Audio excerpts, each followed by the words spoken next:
Welcome. अभी हमारे mutual fund के 6 क्लास हो चुके हैं। 6 क्लास में हमने बहुत सारी चीज़ कवर कर चुके हैं। आज मैं 7वां क्लास स्टार्ट करने वाला हूँ। तो अब क्या है कि धीरे धीरे कुछ क्रिटिकल हो रहा है। जो 1 से 6 तक समझ रहे होंगे तभी ये 7 क्लास समझ पाएंगे, नहीं तो नहीं समझ पाएंगे। ठीक है। तो मेन बात है कि अगर आप जो पिछले क्लास जो आप देख चुके हैं तो देखिए और इसको भी फॉलो कीजिए। ठीक है। तो अभी क्या है कि कुछ दिन पहले आईपीएल का मैच हो रहा था। उस मैच में क्या था कि ओवर ख़त्म होने के बाद में कभी कभी ऐड आ रहा था, बहुत सारे प्रोडक्ट का ऐड आ रहा था। उसी में एक ऐड आ रहा था म्यूचुअल फंड। उसमें धोनी बहुत टाइम में बहुत बार धोनी सर थे, बहुत बार में सचिन सर थे और बहुत सारे खिलाड़ी थे। उसमें बोल रहे थे कि म्यूचुअल फंड में इन्वेस्ट करो, रिटायरमेंट के लिए प्लान करो, पास्ट परफॉर्मेंस को चेक करो क्योंकि म्यूचुअल फंड सही है। फिर उसी ऐड के लास्ट में ये भी बताया जा रहा था कि mutual fund are the subject to the market risk, please read the all the documents carefully.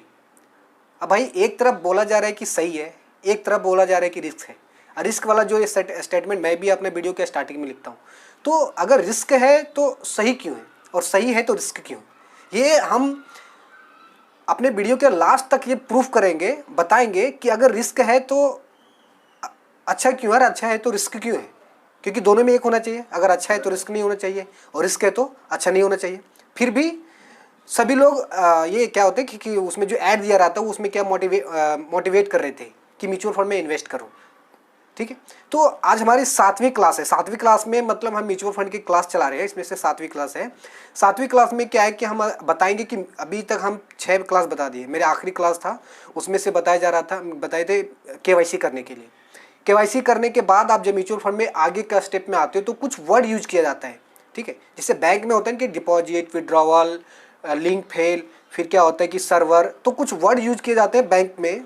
उसी तरह म्यूचुअल फंड में कुछ वर्ड यूज किए जाते हैं, लेकिन नहीं है कि ये जो क्या है कि आपका जो म्यूचुअल बैंक में जो वर्ड यूज करते हो वो नेगेटिव वर्ड है, जैसे सर्वर। लेकिन जो म्यूचुअल फंड में आप वैसे जो वर्ड यूज कर दें उसी के वर्ड के बारे में बताएंगे। ठीक है। तो सबसे पहले जो एक वर्ड आता है इन्वेस्टर। ठीक है। इन्वेस्टर किसे कहते हैं? इन्वेस्ट वर्ड से ही बना है इन्वेस्टर। ठीक है। इन्वेस्ट मतलब क्या होता है कि अपने पैसे को किसी बिजनेस में लगाना, ये होता है इन्वेस्ट। उसी से इन्वेस्ट से इन्वेस्टर बना है।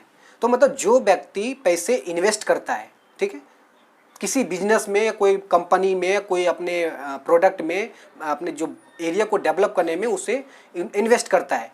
और वो इन्वेस्टर अगर लंबे टाइम के लिए करता है, 5 साल, 6 साल, 2 साल, 3 साल, तो उसमें क्या होता है कि उसे इन्वेस्टर बोला जाता है।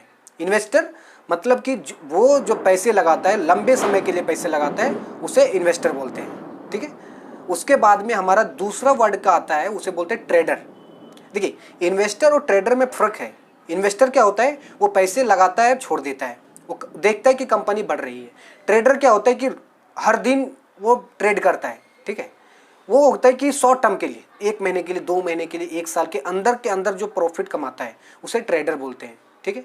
तो इन्वेस्टर का वर्ड ज़्यादातर म्यूचुअल फंड में यूज किया जाता है और ट्रेडर का जो वर्ड हो ज़्यादातर हमारे शेयर मार्केट में यूज करते हैं। वो हमारी बाद की क्लास में, वो बाद में बताएंगे। अभी हमारा जो क्लास चल रहा है म्यूचुअल फंड का चल रहा है। ठीक है। तो अभी एक वर्ड आपको बता दिए, इन्वेस्टर।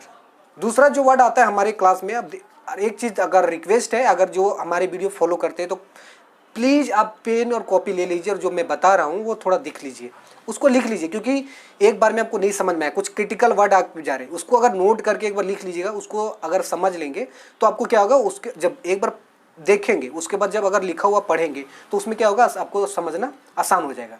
दूसरा प्रकार का जो वर्ड आता है उसमें से आता है आपका फोलियो। अब फोलियो में क्या होता है कि आप जैसे आप बैंक जाते हैं तो बैंक में क्या होता है कि आपका अपना डॉक्यूमेंट देने के बाद में जब आपको जो बैंक का अकाउंट नंबर दिया जाता है, ठीक है, अकाउंट नंबर दिया जाता है, उसी तरह क्या होता है अगर जब म्यूचुअल फंड में आप आएंगे अपना डॉक्यूमेंट देंगे तो वहाँ पे आपको फोलियो नंबर दिया जाता है। ठीक है। Folio number equal to account number. तो आप समझना ईजी हो गया। जैसे आप बैंक में आपको फोलियो नंबर, अकाउंट नंबर मिलता है, उसी तरह आपका म्यूचुअल फंड में एक फोलियो नंबर मिलता है। बात अब यहाँ है कि एक बैंक में आप अगर एक अकाउंट ही खुलवा सकते हैं, ठीक है, सेविंग अकाउंट, एक करेंट अकाउंट, लेकिन इसमें क्या है कि म्यूचुअल फंड में आप फोलियो, मल्टीपल फोलियो क्रिएट कर सकते हैं। इस पर आपको कोई लिमिट नहीं है कि आप फोलियो एक ही क्रिएट करने, पहली बात। दूसरी बात क्या होती है कि अगर आप बैंक में जाते हैं तो क्या है कि आप मेजर के लिए अकाउंट खोला जाता है। कभी कभी क्या होता है कि हमारा माइनर मतलब जो 18 साल के कम होते हैं उनके लिए भी अकाउंट खोला जाता है। तो म्यूचुअल फंड में ऐसा भी है कि आप अपने माइनर जो 18 साल नीचे, मतलब अगर आप बच्चे हैं, आपके बच्चे के लिए आप अगर वो एक फोलियो क्रिएट करना चाहते हैं तो वो कर सकते हैं, उसको बोलते हैं माइनर फोलियो। जैसे आप बैंक में वर्ड यूज के माइनर अकाउंट, मेजर अकाउंट, तो उसी तरह हमारे म्यूचुअल फंड में भी यूज होता है माइनर फोलियो। ठीक है, तो माइनर फोलियो में क्या होता है कि जैसे आप अपने बच्चे या कोई आपके ऐसा जिसके गार्जियन, तो गार्जियन के पैन कार्ड और आधार कार्ड लिया जाता है, उसमें से क्या होता है कि और उसका जो बच्चे का बर्थ सर्टिफिकेट लिया जाता है, उसमें क्या होता है, वो जब बर्थ सर्टिफिकेट लेने के बाद में क्या होता है कि माइनर फोलियो खोला जाता है। ठीक है, वो फोलियो खोलने के बाद क्या होता है कि उसका हैंडल गार्जियन करता है। ठीक है, गार्जियन हैंडल करता है। उसके बाद में जब बच्चा 18 साल का हो जाता है तो वो फोलियो उनका बच्चा हैंडल करता है। तो 2 वर्ड अभी समझे, 4 वर्ड। पहला इन्वेस्टर किसे बोलते हैं, ट्रेडर किसको बोलते हैं, फिर आपका आ गया फोलियो, फोलियो में उसके बाद हो गया माइनर फोलियो। अगला तरफ से जो हमारा वर्ड है थोड़ा सा, वो वर्ड आता है आपका फंड। ठीक है, अब म्यूचुअल फंड में जब अगर आप आओगे अंदर, तो अंदर आने के बाद में बहुत सारी चीज़ सीखने को मिली, बहुत सारी चीज़ ऐसा आएगी जो आपको समझ में। तो ये वीडियो में यही बता रहा हूँ। तो क्या होता है कि आपको बैंक में आपको क्या होता है कि अलग अलग वर्ड यूज किया जाता है। तो इसमें एक क्या है, फंड आता है। तो फंड क्या होता है, मैंने पिछले वीडियो में बताया था, balance fund, liquid fund, equity fund, arbitrage fund, debt fund, तो अलग अलग प्रकार का फंड होता है। तो उसी तरह फंड में होता है जिसमें अलग अलग प्रकार को अलग अलग म्यूचुअल फंड में यूज किया जाता है। देखिए, म्यूचुअल फंड, उसके बाद फंड, जैसे हो गया SBI बैलेंस एडवांटेज फंड, तो वो फंड हो गया। ठीक है, जैसे क्या होता है कि आपको बैंक में जाने के बाद अलग अलग स्कीमें दिया जाता है ना, आपको डिपॉजिट करने के लिए, RD, उसी तरह म्यूचुअल फंड में भी फंड यूज किया जाता है। लेकिन क्या है कि उसका अलग अलग करेक्टरिया अलग अलग होता है। अब अभी केवल आपको थोड़ा सा फंड वर्ड यूज कीजिए, फंड किसको बोलते हैं, फंड किसको बोलते हैं। अगला वो होता है हमारा फंड मैनेजर। तो अब वही, अब फिर मैं पिछले बैंक में चलिए। बैंक में क्या होता है, एक बैंक मैनेजर होता है। बैंक मैनेजर का ये मेन काम होता है कि कितना हमें कौन सा एम्प्लॉयमेंट क्या कर रहा है, किसको कितना लोन देना है, किसको कितना लोन लेना है, किसको डिपॉजिट में किसको कितना इंटरेस्ट देना है, किसको जो लोन दिया उसमें कितना इंटरेस्ट लेना है, तो हो जाता है हमारा बैंक मैनेजर। बैंक मैनेजर क्या होता है, वो पूरा बैंक को हैंडल करता है। तो म्यूचुअल फंड में भी फंड मैनेजर होता है। वो फंड मैनेजर क्या करता है, जो म्यूचुअल फंड में जो जितने सारे पैसे लगाते हैं, वो फंड मैनेजर वो पैसे को हैंडल करता है। मतलब कि कौन सा शेयर किस खरीदना है, कौन सा बेचना है, कितना गवर्नमेंट बिल में लगाना है, कितना स्टेट बिल में लगाना है, जो आपको बोले ना बॉन्ड हम बताए थे कि इसमें गोल्ड लगाना है कितना। तो वो क्या होता है, वो फंड मैनेजर, जैसे बैंक मैनेजर सारे बैलेंस को मैनेज करता है बैंक के बैलेंस का, उसी तरह हमारा फंड मैनेजर होता है। फंड मैनेजर क्या करता है कि वो हम जितना भी फंड उसके पास आता है, जितना लोग उसको उसके फंड में पैसे लगाते हैं, तो वो फंड मैनेजर क्या होता है कि पैसे को सही से मैनेज करता है। क्या होता है कि अगर वो 100 रुपया है तो 100 रुपये को अलग अलग 4-5 भागों में बांटता है कि कितना किसको लगाए, कितना कहाँ पे लगाए, ताकि उसका जो फंड है वो बैलेंस होते रहे। ठीक है, जो और अगला प्रकार का जो वर्ड आता है हमारा, वो आता है हमारा AUM, जिसको बोलते हैं असेट अंडर मैनेजमेंट। मैं आपको स्टार्टिंग में बोल दिया हूँ कि अगर नहीं समझ में आए तो वीडियो को पॉज कर ले, थोड़ा उसको लिख लें, और रिक्वेस्ट है कि आप एक बार पढ़ें जरूर, क्योंकि एक बार पढ़ेंगे तो आपको धीरे धीरे समझ में आएगा। तो AUM होता है अंडर एसेट मैनेजमेंट। ठीक है, एसेट अंडर मैनेजमेंट। तो AUM का असेट अंडर मैनेजमेंट होता है। वो क्या होता है कि देखिए, हम म्यूचुअल फंड में पैसा लगा रहे हैं, आप लगा रहे हैं, और कोई पूरे इंडिया में कितने लोग हैं जो लगा रहे हैं, और कितने लोग नहीं है वो भी लगा रहे हैं।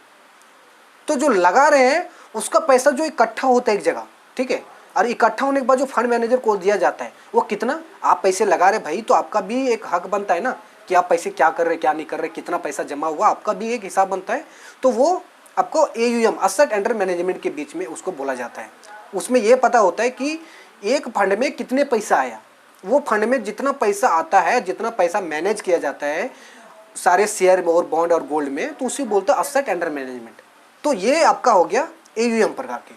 तो अभी मैं 10 मिनट का वीडियो बनाया क्योंकि आप लेंदी हो जा रहे हैं। अभी अगर हम 1 घंटे बना देंगे नहीं समझ में आएगा। तो अभी जो मैं वीडियो बनाया उसको ध्यान से देखिए, नहीं समझ में तो लिख लीजिए, और धीरे धीरे मैं आपको, अभी क्या है ना कि अभी ये और बहुत सारी चीज़ें बाकी है जिसको मैंने बताना है। ठीक है, वो धीरे धीरे बताएंगे आपको, तभी समझ में आएगा। एक ही बार बता देंगे नहीं समझ में आएगा। तो आप वीडियो को फॉलो कीजिए। और एक रिक्वेस्ट है कि हमारे चैनल को सब्सक्राइब कीजिए और कमेंट कीजिए, जो भी भैया, उसमें से कोई प्रेशर नहीं है, लेकिन जो आप देख रहे हो अब उसको जरूर समझिए, ठीक है। धीरे धीरे सब चीज़ आपको समझ में आ जाएगा, ठीक है। कुछ कुछ वर्ड और बाकी, कम से कम 20 से 25 वर्ड और बाकी है जिसको अभी बताना बाकी है। तो अगर हम 1 घंटा का लेक्चर देंगे तो कोई नहीं समझेगा, क्योंकि आज 2 सेकंड वीडियो देखने वाले आदमी भी उब जाता है। तो आप वीडियो को देखिए, रिवाइंड कीजिए, और थोड़ा जो मैं बताता हूँ मैं उसको बगल में लिख देता हूँ, वो उसको भी ध्यान से पढ़ लीजिए, नहीं आप नोट कर लीजिए, तब भी आपको समझ में आएगा। तब तक के लिए कमाते रहिए, बचाते रहिए, अपने परिवार को सुरक्षा रखिए।